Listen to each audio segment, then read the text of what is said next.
देखिए, आज जो प्रेस वार्ता रखी है मैंने, एक बहुत ही गंभीर और बड़ा विषय है।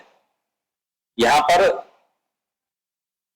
2007 से 2012 के बीच में बहुजन समाज पार्टी की सरकार रही। उसमें मुकुल उपाध्याय मंत्री के छोटे भाई थे और एमएलसी बने और उसके राज सेतु निगम के अध्यक्ष भी रहे। उन्होंने मेरे ऑफिस के सामने एक जगह कहलाती जमुना बाग, उस जमुना बाग पर जबरदस्ती बिजली घर बनाने के लट्ठे डाले पहले, और उसके बाद जब वो व्यापारी डर गया तो उससे 8 बीघा जमीन का बेनामा कराया जबरदस्ती, मात्र 15 लाख रुपए में। और उस जमीन को भी आबादी को एग्रीकल्चर कराया बिना किसान होते हुए, जो एक रेवेन्यू इतिहास का बड़ा घोटाला है।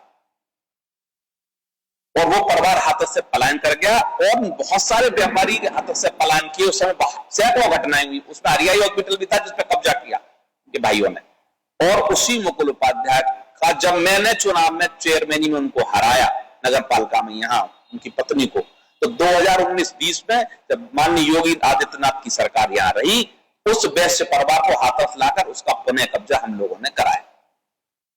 उस पुनः कब्जे के बाद उनको उस जमीन ने, उस व्यापारी ने 25 साल बाद अपनी उस जमीन में कदम रखने दिया। वरना वो कहते थे मैंने 8 लिखाई या 7 लिखाई या 15 लिखाई, कोई जमीन में घुसेगा नहीं। अब उनके खिलाफ जब मुकदमा डल गया बेनामा कैंसिलेशन का, तो वो आरोप लगाते हैं कि उनके नक्शे बदल गए। आज तक उन्होंने कोई नक्शा अपना नहीं दिखाया कि ये नक्शा है असली, और वो पता नहीं किस किस के नाम से एक फर्जी FIR उन्होंने गुमराह करके कराई है हाथरस गेट में कल रात में।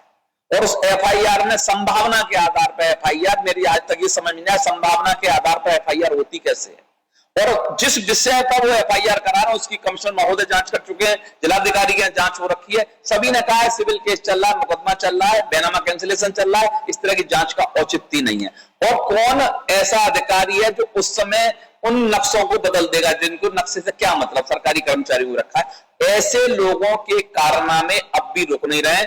और मैं ये कह रहा हूं कि मैंने हरियाई हॉस्पिटल को खाली कराने में और इस जमीन पे वैश्य परिवार को पुनः स्थापित कराने में मैंने सहयोग किया है और मैं करता रहूंगा। FIR हो, कितना भी उत्पीड़न हो, संघर्ष हम करेंगे। लेकिन योगी सरकार में जो एक जीरो टॉलरेंस सरकार है, ऐसे आताताइयों को जमीनों पर जो अवैध कब्जा करना चाहते हैं, किसी न किसी गुमराह करके FIR करना चाहते हैं, ये सब चीजें हम नहीं चलने देंगे और उनके खिलाफ कानूनी कार्रवाई भी करेंगे। और इन FIR को जो हुई है झूठी, वो स्वयं प्रशासन ही उनको निरस्त करेगा। और ऐसे लोगों से डरने की कोई आवश्यकता नहीं है। यही मेरा अनुरोध है, यही मेरा विषय है आज का। देखिए, उसमें जो FIR हुई है, मुझे जो मिली है उसमें अभी पूरी कॉपी तो नहीं मिली, उसमें 7-8 लोगों के और राजस्व विभाग के अधिकारी और कर्मचारी का ये लिखा हुआ है। और जो FIR मैंने पढ़ी उसमें कहानी है कि संभावना है कि उसमें कागज बदल गए, ये सब बदल गए। ये सब चीजें एक संभावना पर बेस नहीं है, ये CRPC है। और इसमें अगर इस तरह से गुमराह करेंगे तो आने वाले भविष्य में उल्टी FIR होंगी जो अधिकारियों को गुमराह कर रहे हैं।